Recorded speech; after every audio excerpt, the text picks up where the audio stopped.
Hi everybody, कैसे हैं आप लोग। आई होप आप सभी लोग अच्छे होंगे, सेफ होंगे और अच्छे से पढ़ाई भी कर रहे होंगे। This is Ruchika and welcome to my channel. So आज हम कंटिन्यू करेंगे chapter number 5 of Indian economy, that is India's foreign trade.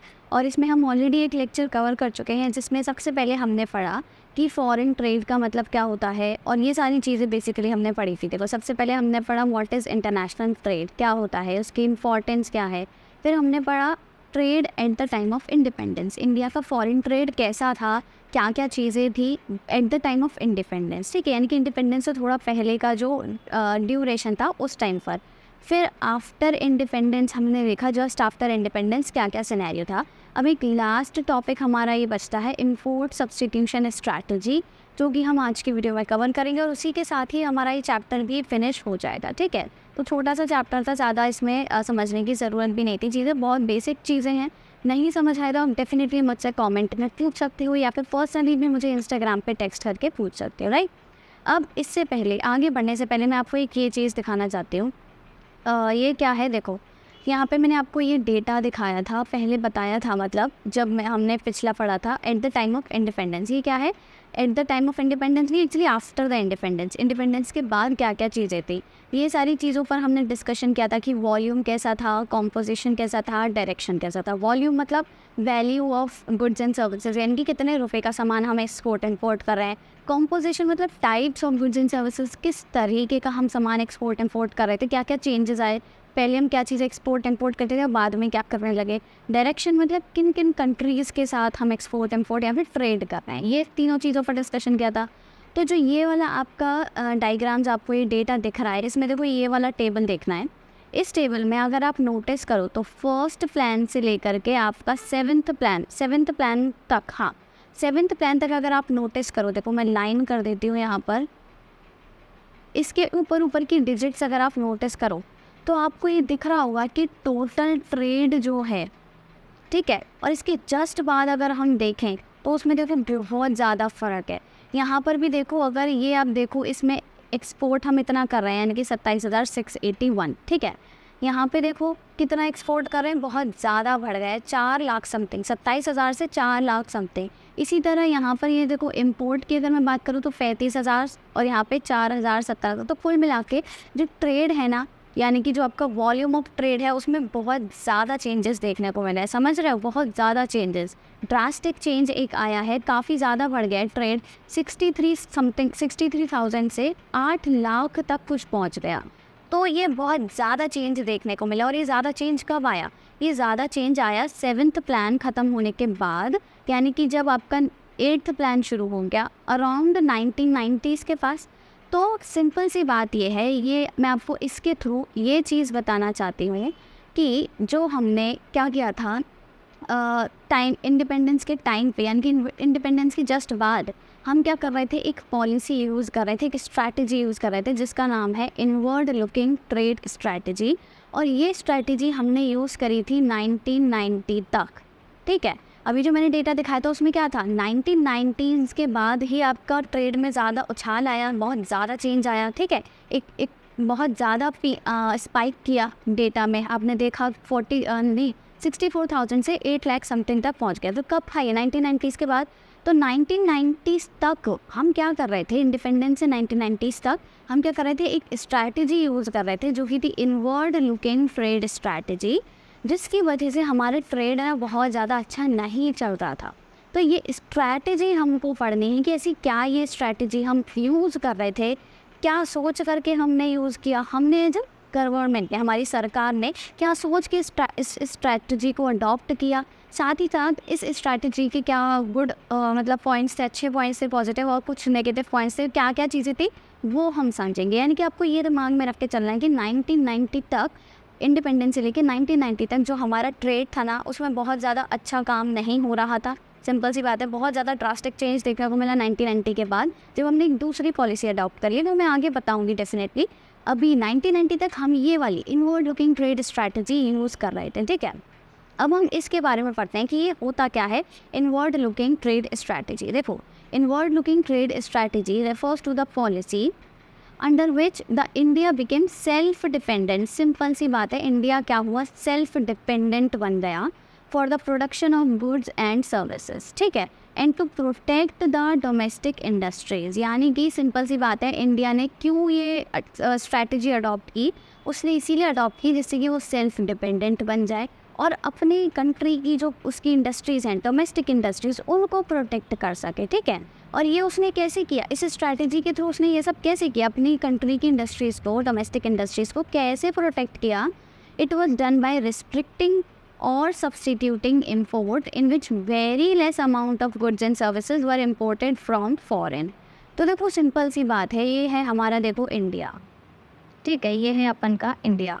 अब इंडिया क्या कर रहा था, पहले बहुत सारी चीज़ें ये ना बाहर से इंपोर्ट करा था, ये मतलब कुछ भी चीज़ें हो सकती हैं, वो बहुत सारी चीज़ें बाहर की कंट्री से, चाहे वो बाहर की जो भी कंट्रीज़ हो उनसे इंपोर्ट कर रहा था।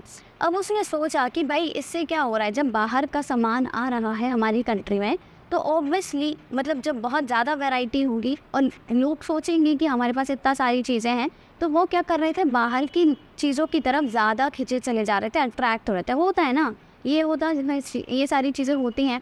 तो इससे क्या हुआ, इंडिया को लगा कि जो हमारे डोमेस्टिक प्रोड्यूसर्स हैं ना, उनका एक्सप्लॉयटेशन हो रहा है, वो ग्रो नहीं कर पा रहे हैं। क्यों? क्योंकि कस्टमर्स बाहर की जो कंट्रीज़ हैं, इंटरनेशनल प्रोडक्ट्स हैं, उनकी तरफ चले जा रहे हैं और हम सेल्फ डिपेंडेंट भी नहीं हो रहे हैं। सेल्फ डिपेंडेंट क्योंकि हमको हर चीज़ के लिए मतलब कुल मिला के आपके घर में कोई चीज़ नहीं, आपको दूसरों से मांगने जाने पड़ रही है, चीज़ें मांगनी पड़ रही हैं, वो उनसे इम्पोर्ट कर रहे हो आप। तो अब आपने सोचा कि अब आप क्या करोगे, सेल्फ डिपेंडेंट बनोगे, आप कहीं से कुछ नहीं मांगोगे, आप खुद ही प्रोड्यूस करोगे अपनी कंट्री में।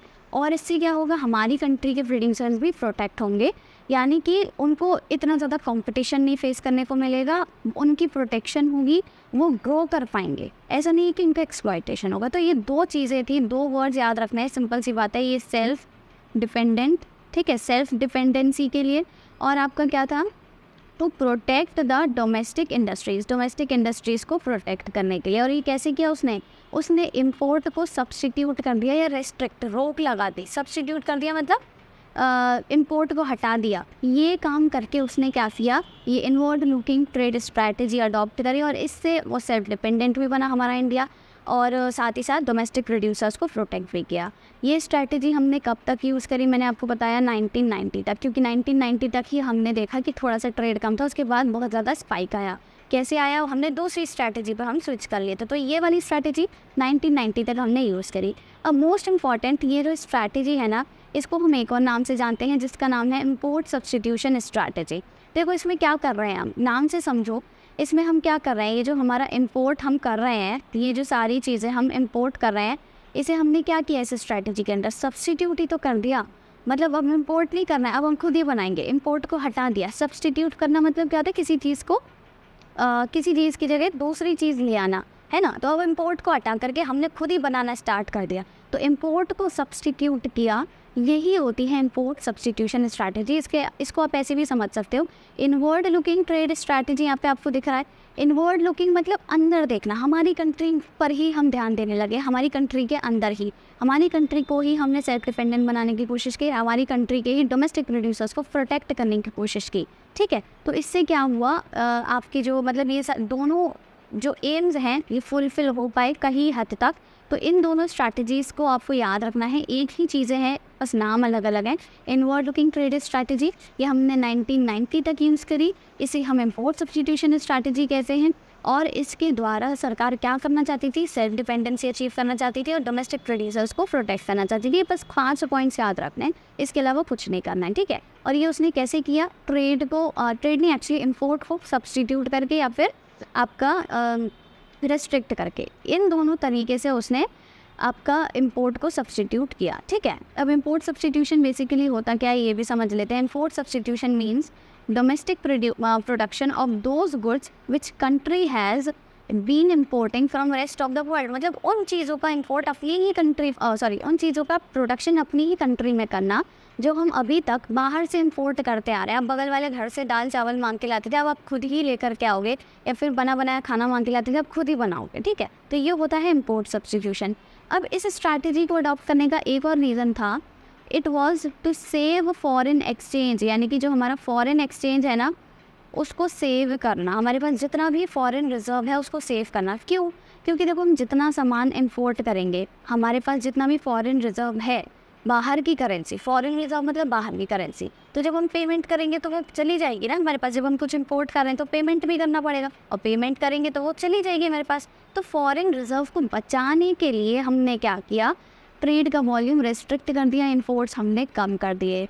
Foreign exchange was to be use for developmental imports, हमने फॉरेन रिजर्व बचाया और बस सिर्फ इस चीज़ के लिए रखा कि जो बहुत ही ज़्यादा ज़रूरी चीज़ें हैं ना, डेवलपमेंटल इंपोर्ट्स, मतलब जैसे कि आपकी कोई ऐसी मशीन्स हो गई जो शायद हमारी कंट्री में प्रोड्यूस ही नहीं हो सकते, तो अब वो तो इंपोर्ट करनी ही पड़ेंगी। तो उन कामों के लिए हमने फॉरेन रिजर्व को सेव करना स्टार्ट किया। तो एक और चीज़ आपको याद रखनी है, सरकार क्या कर रही थी, फॉरेन रिजर्व बढ़ाने की कोशिश नहीं कर रही थी। ये नहीं सोच रही थी कि बढ़ेगा, हम और चीज़ें शायद कुछ और प्रोड्यूस करके एक्सपोर्ट करें तो हमारे पास फॉरेन रिजर्व आए, वो ये नहीं सोच रही थी। वो सोच रही थी कि सेव करें, जितना है उसको बचा लें। ठीक है, तो एक और पॉइंट आपको याद रखना है, by adopting this strategy the government prefer to economise the use of foreign exchange, जो मैंने बताया, rather than maximise the generation of foreign exchange. उसने क्या प्रेफर किया, टू इकोनोमाइज द यूज़, मतलब यूज़ को कम करना, rather than maximise the generation.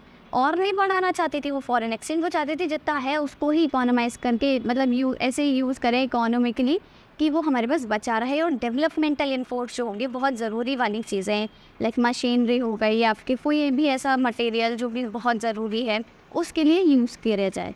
The main purpose of government to follow this strategy was to protect the domestic producers from foreign competition. तो import substitution से related आपको देखो कुछ चीज़ें इंपॉर्टेंट है, कुछ वर्ड्स कीवर्ड्स मैं बता देती हूँ।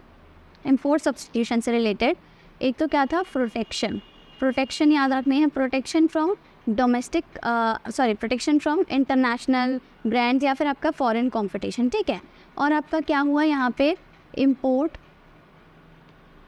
रेस्ट्रिक्शन, इम्पोर्ट को रेस्ट्रिक्ट कर दिया गया था या फिर आप कह लो सब्सटीट्यूट कर दिया गया था। ठीक है, इम्पोर्ट को रेस्ट्रिक्ट कर दिया गया और सब्सटीट्यूट किया गया। और हम क्या सोचते थे कि हम सेव करें फॉरेन एक्सचेंज को, जिसे हम शॉर्ट में फॉरेक्स बोलते हैं, सेव फॉरेक्स। ठीक है, वो नहीं चाहते थे कि हम मैक्सिमाइज़ करें, मतलब उसका ज़्यादा एक्सपोर्ट इंपोर्ट करके उसको और बढ़ाएं, वो नहीं सोच रहे थे, वो सोच रहे थे कि हम बचा लें।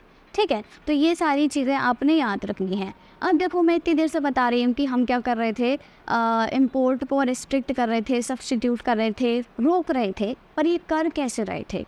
इसकी भी दो स्ट्रैटेजीज़ होती हैं, दो तरीके से इंपोर्ट को रिस्ट्रिक्ट या सब्सटीट्यूट किया जा सकता है, और वो होते हैं हमारे पास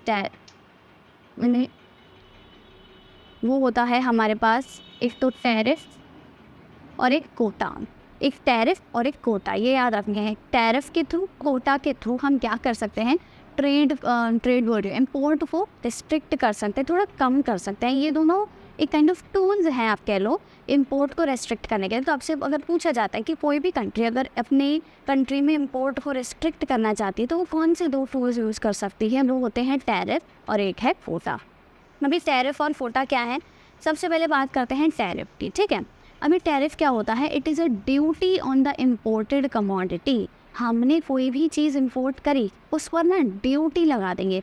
अब देखो सिंपल सी भाषा में अभी समझने के लिए ये याद रखो कि ये समझ लो टैक्स लगा दिया। अगर कोई चीज़ मैं इंपोर्ट कर रही हूँ, ठीक है, मेरी कोई कंपनी है इंडिया में और मतलब मान लो इलेक्ट्रिकल अप्लायंसेस की मेरी कंपनी है और उसके लिए जो भी रॉ मटेरियल होता है ना वो मैं इंपोर्ट करती हूँ क्योंकि हमारे यहाँ नहीं बनता। ठीक है, तो अब मैं इंपोर्ट कर रही हूँ, कोई एक चीज़ है, मान लो लेटे सपोज कोई वायर है, अब वो मुझे 100 रुपये का मिलता है।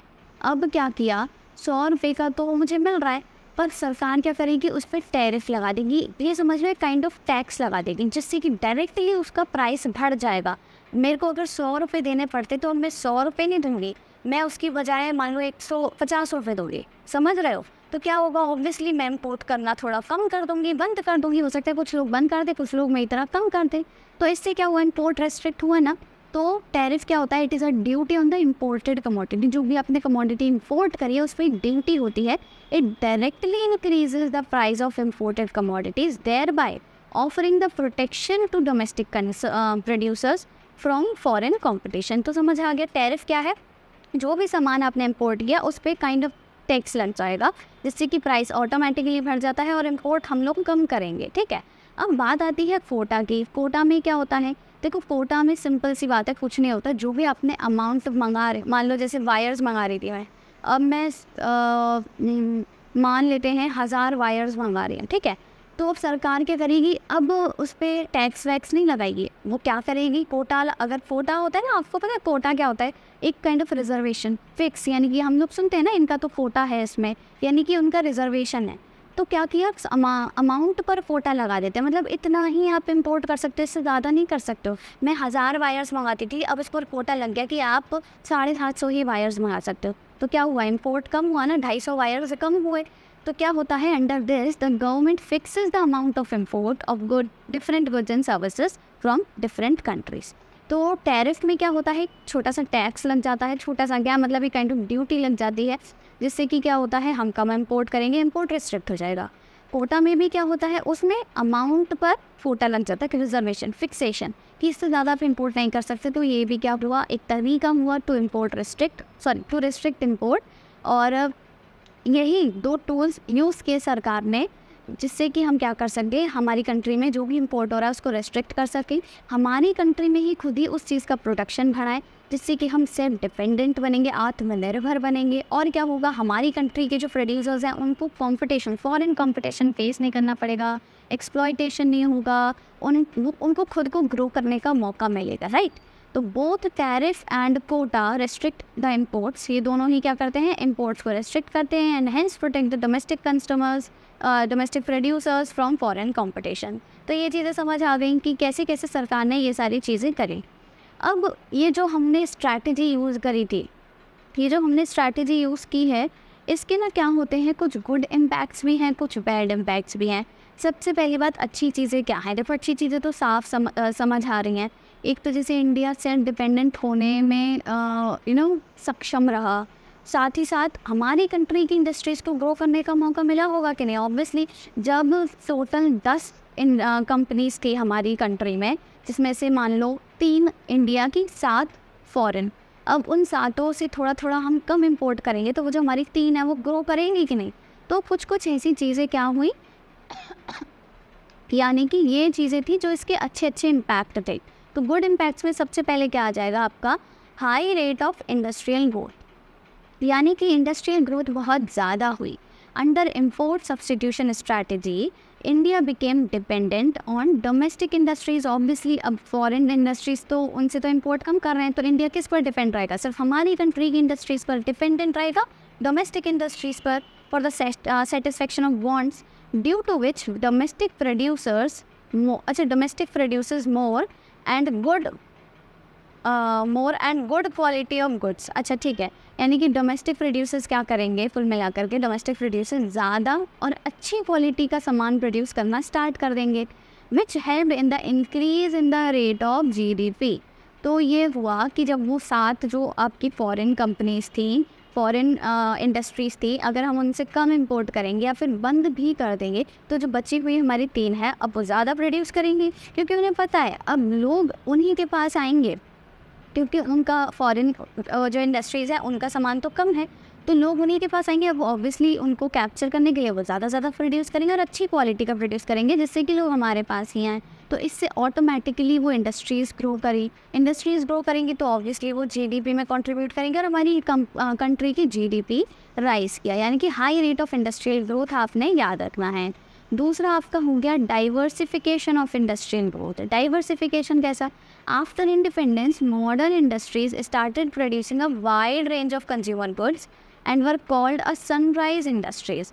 देखो बहुत सारी इंडस्ट्रीज़ थी, मतलब देखो कुछ ऐसी इंडस्ट्रीज़ थी जो कि सिर्फ फॉरेन थी, मतलब हमारी कंट्री में कुछ सामान ऐसा था जो सिर्फ फॉरेन इंडस्ट्रीज़ ही प्रोड्यूस करती थी, जैसे कि इलेक्ट्रॉनिक्स वगैरह का हो गया, इलेक्ट्रिकल्स हो गए, आपका ऑटोमोबाइल्स हो गया, तो ये सारी चीज़ें फॉरेन इंडस्ट्रीज़ ही प्रोड्यूस कर रही थी हमारी कंट्री में। पर जब हमने इंपोर्ट कट कर दिया है ना, हमने ज़्यादा इंपोर्ट नहीं करना स्टार्ट किया, मतलब इंपोर्ट कट कर दिया, थोड़ा सा उस पर टैक्सेस और ये टैरिफ कोटा लगा दिए, तो ऑब्वियसली हमारी कंट्री की जो इंडस्ट्रीज़ हैं वो ग्रो करेंगी। तो हमारी कंट्री में क्या हुआ, स्पेशली इलेक्ट्रॉनिक्स और ऑटोमोबाइल्स, ये इंडस्ट्रीज़ ने बहुत ज़्यादा उनमें राइज शो किया और इन्हें हम सनराइज इंडस्ट्रीज़ कहते थे, क्योंकि ये बहुत ज़्यादा ग्रो कर रही थी उस वक्त पे, क्योंकि हम इन्हीं पर ही डिपेंडेंट थे।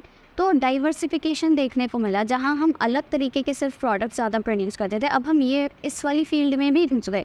पहले भी होता था, जैसे अभी भी देखो बहुत सारी चीज़ें हैं जो हम अभी अपने आप प्रोड्यूस नहीं करते थे, पर अब हम वो अपने आप ही प्रोड्यूस कर रहे हैं, बाहर से इंपोर्ट नहीं करते। तो इसीलिए यहाँ पे क्या हो रहा है, इंडस्ट्रीज़ का बहुत ज़्यादा ग्रोथ हो रही है, और साथ ही साथ वो डाइवर्सिफिकेशन हो रहा है, यानी कि वो अलग अलग फील्ड में मतलब आप कह लो एक्सपेरिमेंट कर रहे हैं कि अच्छा हम ये भी बना सकते हैं, ये भी बना सकते हैं, ठीक है, गेटिंग माय पॉइंट। तो क्या हुआ, डाइवर्सिफिकेशन हुआ इंडस्ट्रियल ग्रोथ का। लास्ट आपका आता है increase in investment opportunities. Increase in investment opportunities का मतलब ऑब्वियसली जब हम बाहर से कम इंपोर्ट करेंगे, हमारी इंडस्ट्रीज़ ही ज़्यादा प्रमोट होंगी और साथ ही साथ ज़्यादा ग्रो करेंगी, तो उनमें इन्वेस्टमेंट भी चाहिए होगा। तो इन्वेस्टमेंट अपॉर्चुनिटीज़ बहुत ज़्यादा बढ़ गई with the programmes like SSI आपको पता है, मैंने पिछले चैप्टर में पढ़ा था, small scale industries. The investment opportunities had increased in the country as those industries were employment friendly. GOI यानी government of India had also promoted them. तो जो ऐसी इंडस्ट्रीज़ थी जो सरकार को लगता था कि एम्प्लॉयमेंट जनरेशन में हेल्प करेंगी, क्योंकि उस टाइम पे क्या था, सरकार का एक और ये भी इशू था, मतलब उनका मुद्दा था, एम था कि इन्हें एम्प्लॉयमेंट बढ़ाना था। जस्ट आफ्टर इंडिपेंडेंस बहुत सारी जनता अनएम्प्लॉयड थी, तो वो उन सारी इंडस्ट्रीज़ को ज़्यादा प्रमोट करते थे जो कि क्या करती थी, एम्प्लॉयमेंट जनरेट करती थी। तो इन्वेस्टमेंट अपॉर्चुनिटीज़ बहुत ज़्यादा बढ़ गई, हमारी इंडस्ट्रीज़ में ही लोग ज़्यादा इन्वेस्ट करने लगे, जिससे कि वो और आगे बढ़े और डाइवर्सिफाई हो, उनके जैसे 50 कंपनीज़ खुले। तो इसलिए क्या हुआ, इन्वेस्टमेंट अपॉर्चुनिटीज़ बहुत ज़्यादा बढ़ गई। तो 3 शब्द याद रखने, 3 चीज़ें आ सकती हैं, high rate of industrial growth, diversification of industrial growth, और आपका increase in investment opportunities, right. अब इसके बाद आता है हमारे बैड इम्पैक्ट्स। ये थे हमारे गुड इम्पैक्ट्स, अब ये आ गए हमारे बैड इम्पैक्ट्स। बैड में क्या है भाई, growth of public sector monopoly. अब देखो क्या हुआ, सरकार ने जब ये वाली आपकी स्ट्रैटेजी अडॉप्ट कर रखी थी, ठीक है, तो क्या होता था उस टाइम पर पब्लिक सेक्टर की यानी कि सरकारी इंडस्ट्रीज़ की कह लो बहुत ज़्यादा मोनोपोली हो गई थी। मतलब वो मोनोपोली आपको पता है, ठीक है, तो उनकी कह लो एक काइंड ऑफ तानाशाही चलती थी। After independence public sector played primary role whereas private sector played a secondary role. Public sector क्या करता था, प्राइमरी रोल प्ले करता था, और सेकेंडरी सेक्टर आपका प्राइवेट सेक्टर आपका सेकेंडरी रोल प्ले करता था due to lack of investment. क्योंकि देखो जस्ट अभी हमने पढ़ा कि क्या होता था, हमारी कंट्री की जो इंडस्ट्रीज़ थी, पब्लिक इंडस्ट्रीज़, उस पर ज़्यादा इन्वेस्टमेंट हो रहा था, तो यहाँ पे लोग इन्वेस्ट इतना नहीं करते थे, ठीक है। Therefore it created a monopoly of the public sector industries due to which private sector industries could not grow as they could। वो जितना ग्रो कर सकती थी पर वो नहीं कर पाई, क्योंकि सरकार क्या कर रही थी, वो चाहती थी कि सब चीज़ें सरकार के हाथों में हों। सरकार ये सोचती थी कि भाई अभी हमको आज़ादी मिली है, अब हम दोबारा से सारी चीज़ें प्राइवेट सेक्टर के हाथ में नहीं दे सकते, क्योंकि पहले एक बार उन्होंने ब्रिटिशर्स के हवाले ये सब करके देख लिया, और फिर उन्होंने सारी चीज़ें देखी, क्या क्या चीज़ें रहीं, 100 साल तक उन्होंने इतने सारे रूल सहे, राइट। तो उसके बाद अब वो नहीं रिस्क लेना चाहती थी कि प्राइवेट सेक्टर को हम उसके हाथ में कुछ भी दें और हमारी जनता का एक्सप्लॉयटेशन हो। तो पब्लिक सेक्टर सब कुछ अपने हाथ में रखना चाहता था, जिससे कि उसकी मोनोपोली क्रिएट हो गई, ठीक है। फिर आता है लैक ऑफ कंपटीशन। अब देखो हम इतनी देर से बातें कर रहे हैं कि हमारे डोमेस्टिक प्रोड्यूसर्स को प्रोटेक्ट किया, हम खुद ही सेल्फ डिपेंडेंट होना चाह रहे थे, खुद ही प्रोड्यूस करते थे, पर इससे आप ये खुद एक चीज़ नोटिस करो, जब हमारे पास मतलब हम सिर्फ, आप ये कह लो कि मान लो आप सिर्फ अपने घर में ही रहते हो, अपने घर में ही रह के पढ़ते हो और स्कूल नहीं जाते हो, ऑनलाइन ही पढ़ते हो, ऑनलाइन कोचिंग है, सब कुछ है, तो जब आप एक्चुअली बाहर कहीं जाओगे तो आपको कंपटीशन बहुत ज़्यादा फेस करने को मिलेगा ना, ठीक है, समझ रहे हो। और आपको अचानक से इतनी सारी चीज़ें आपके पास बहुत प्रेशर आ जाएगा। तो यहाँ पे क्या हुआ, जब हमने रिस्ट्रिक्ट कर दिए थे इम्पोर्ट ऑफ गुड्स, जब हमने रिस्ट्रिक्ट कर दिए गुड्स का import, there was lack of competition among the producers के बीच में कोई कंपटीशन ही नहीं रहा। They were not aware of the international competition, उन्हें इंटरनेशनल स्टैंडर्ड, इंटरनेशनल कंपटीशन के बारे में कुछ नहीं पता था, उन्हें कोई एक्सपोजर नहीं मिलता था। अगर आप कहीं नहीं जाते हो, अपने कॉलेज में ही पढ़ाई करते हो, तो आपको वो एक्सपोजर नहीं मिलेगा जो कॉलेजेस वगैरह में फेस्ट होते हैं, जो आपके स्कूल में जो इंटर स्कूल कॉम्पिटिशन्स वगैरह होते हैं, वो किस लिए होते हैं, जिससे कि बच्चों को एक्सपोजर मिले, वो कंपटीशन करें अपने उनको अपने कैलिबर का पता चले कि वो कहाँ स्टैंड कर रहे हैं, वो कहाँ गलतियाँ कर रहे हैं, वो कहाँ अच्छे हैं। ये सारी चीज़ें जानना भी ज़रूरी है। बट हमने क्या किया, इम्पोर्ट बिल्कुल ही ख़त्म कर दिया, रिश्ते नाते ही ख़त्म कर दिए, किसी से हमें क्या ही पता चलेगा। तो इससे क्या हुआ, इंटरनेशनल स्टैंडर्ड का हमें कुछ नहीं पता था, हमको कोई एक्सपोजर नहीं मिला। We were not aware of the international competition which is a serious issue for the economy as competition leads to perfection. क्योंकि ऑब्वियसली कंपटीशन से ही परफेक्शन आता है। जब आपको पता है इतना कंपटीशन है तभी तो आप परफेक्ट हो रहे हो धीरे धीरे। आपको पता है आज के टाइम पे स्टूडेंट्स के बीच में कितना कंपटीशन है, वही 100% आते हैं, 99.9% आते हैं, तब आप इसीलिए तो आप परफेक्ट हो रहे हो धीरे धीरे। सब लोग परफेक्ट हो रहे हैं, सारे स्टूडेंट्स, राइट। तो कंपटीशन इज़ वेरी इंपॉर्टेंट, जिसकी वजह से हमारी कंट्री के जो मतलब डोमेस्टिक प्रोड्यूसर्स थे वो बहुत ही ज़्यादा अनअवेयर से रहते थे, उनको कोई एक्सपोजर नहीं मिला। इसके बाद लास्ट आता है spread of public enterprise. Public enterprise का बहुत ज़्यादा स्प्रेड हो गया था। Majorly public enterprises showed a greater growth as private investors did not had enough amount to invest and were also restricted with various licences. तो क्या होता था, पब्लिक सेक्टर ही बहुत ज़्यादा ग्रो कर रहा था क्योंकि प्राइवेट सेक्टर में कोई इन्वेस्टमेंट नहीं करता था। जस्ट अभी हमने पढ़ा lack of investment in private sector, ठीक है। तो उसमें कोई इन्वेस्टमेंट नहीं कर रहा था, पहली चीज़। और इन्वेस्टमेंट नहीं कर रहे थे तो वो ज़्यादा ग्रो नहीं कर पा रहे थे, और जब ज़्यादा ग्रो नहीं कर पा रहे थे तो ऑब्वियसली मतलब बहुत सारी प्रॉब्लम्स उनको फेस करनी पड़ रही थी। साथ ही साथ उनको बहुत सारी लाइसेंसिंग प्रोसेस और थी। हमने लास्ट वीडियो में लास्ट चैप्टर में भी पढ़ा था, स्मॉल जो आपका स्ट्रैटेजी ऑफ इंडस्ट्रियल ग्रोथ जो था, कि प्राइवेट सेक्टर पर बहुत ज़्यादा लाइसेंसेस लगा दिए थे, ठीक है, कि आपको इस चीज़ की लाइसेंस लेना है, इस चीज़ के लिए लाइसेंस लेना है, अगर नया बिजनेस स्टार्ट करना है तो लाइसेंस, बिजनेस एक्सपेंड करना है तो लाइसेंस।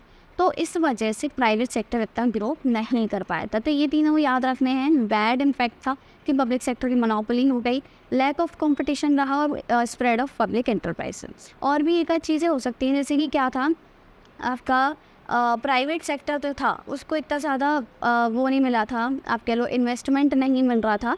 तो प्राइवेट सेक्टर के पास लाइसेंस वगैरह नहीं थे। वो एक पॉइंट मुझे याद नहीं आ रहा है, अच्छा चलो छोड़ो, मैं बाद में बता दूँगी। हाँ, ये था पॉइंट, ये था कि ना हाँ, पब्लिक सेक्टर जो था, पब्लिक सेक्टर में जो अनप्रॉफिटेबल, एक वर्ड याद रखना है आपको, अनप्रॉफिटेबल, या फिर आप हाँ मेन वर्ड जो ये था अनप्रॉफिटेबल या फिर अनवायबल।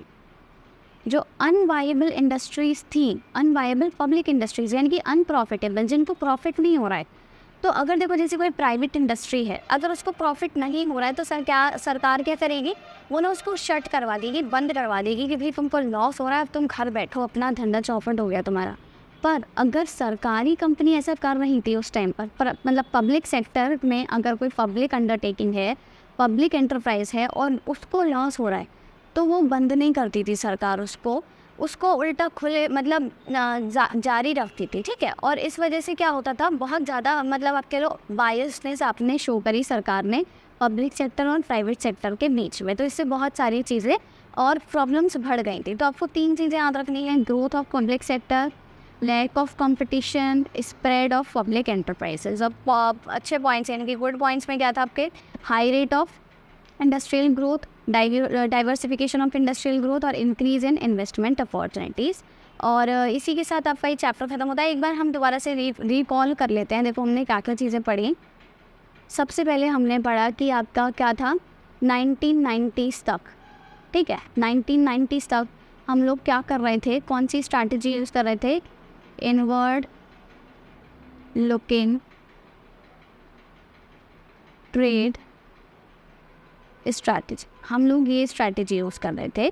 इसको हम एक और नाम से जानते हैं जिसका नाम है इम्पोर्ट सब्स्टिट्यूशन स्ट्रैटेजी, यानी कि जहाँ पर हम इम्पोर्ट को सब्स्टिट्यूट करते हैं और इम्पोर्ट को रिस्ट्रिक्ट करते हैं, ठीक है। वो हम कैसे करते हैं, 2 तरीके से करते हैं, या तो टैरिफ यूज़ करके, टैरिफ्स के थ्रू, यानी कि जिसमें हम क्या करते हैं, ड्यूटी लगा देते हैं जिससे टैरिफ प्राइस राइस हो जाएगा, इम्पोर्ट कम होगा, या फिर कोटा के थ्रू जिसमें हम फिक्स कर देते हैं इतना ही अमाउंट आप लोग इम्पोर्ट कर सकते हो। और ये स्ट्रैटेजी हमने 1990s तक यूज़ करी थी, जिसकी वजह से हमारा ट्रेड का जो वॉल्यूम था बहुत ज़्यादा कम था। अब मेन मुद्दा आता है 1990s के बाद क्या हुआ, फिर मतलब हमारा ट्रेड इतना ज़्यादा बढ़ कैसे गया। मैंने आपको वो डेटा दिखाया था ना, देखो एक बार और उसकी शक्ल देख लो, हाँ ये रहा। तो मैंने आपको ये डेटा दिखाया, यहाँ से देखो 8th प्लान से 1990s से क्या हुआ, हमारे ट्रेड के वॉल्यूम में बहुत ज़्यादा स्पाइक आया, मैंने आपको बताया। तो ऐसा फिर हमने ऐसा क्या काम किया कि भाई बहुत ज़्यादा स्पाइक आ गया। देखो 1990s तक तो हमने ये वाली स्ट्रैटेजी यूज़ करी, बट 1990s के बाद यानी कि 1991 में इसे हम बोलते हैं ईयर ऑफ डिवाइड, 1991। क्योंकि 1991 में क्या हुआ था ना, एक इकोनॉमिक पॉलिसी आई थी, न्यू इकोनॉमिक पॉलिसी, जिसे हम LPG के नाम से जानते हैं, जो आपने बिजनेस स्टडीज़ में भी पढ़ी होगी। अगर आपने बिजनेस इन्वायरमेंट वाला चैप्टर पढ़ा हुआ है, थर्ड या फोर्थ चैप्टर है वो, तो उसमें हमने ये पढ़ा हुआ है ऑलरेडी थोड़ा सा शॉर्ट में। तो एक नई पॉलिसी आई थी जिसे हमने किस नाम से जाना था, एक्सपोर्ट प्रमोशन। ठीक है, पहले हम क्या कर रहे थे, इंपोर्ट सब्स्टिट्यूट कर रहे थे, जिससे कि फॉरेक्स बचे हमारे पास, फॉरेन एक्सचेंज बचे हमारे पास। पर बाद में हम एक्सपोर्ट को प्रमोट करने लगे, हम ज़्यादा चीज़ें एक्सपोर्ट करने लगे जिससे कि हमारे पास और फॉरेक्स आए। पहले हम फॉरेक्स सेव करने पर ज़्यादा ध्यान दे रहे थे rather than maximising the generation. ठीक है, पर अब हम उसको बढ़ावा देने पर ज़्यादा ध्यान देने लगे 1991 के बाद, यानी कि इस पॉलिसी के आने के बाद। तो इससे क्या हुआ, हमारी जो डोमेस्टिक कंट्रीज़, अब देखो इसके मैंने इतने सारे अच्छे पॉइंट्स बताए थे इंपोर्ट सब्स्टिट्यूशन स्ट्रैटेजी के, पर बैड पॉइंट्स भी तो बहुत ज़्यादा थे और वो इतने ज़्यादा सीरियस थे कि वो उसको ओवरलुक कर देते हैं, वो नज़रअंदाज कर देते हैं गुड पॉइंट्स को।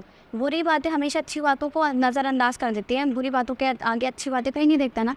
तो बुरी बातें यही थी, इसकी बुरा इम्पैक्ट यही था कि एक तो हमारे डोमेस्टिक प्रोड्यूसर्स से उनको बहुत ज़्यादा कॉम्पिटिशन नहीं मिल रहा था।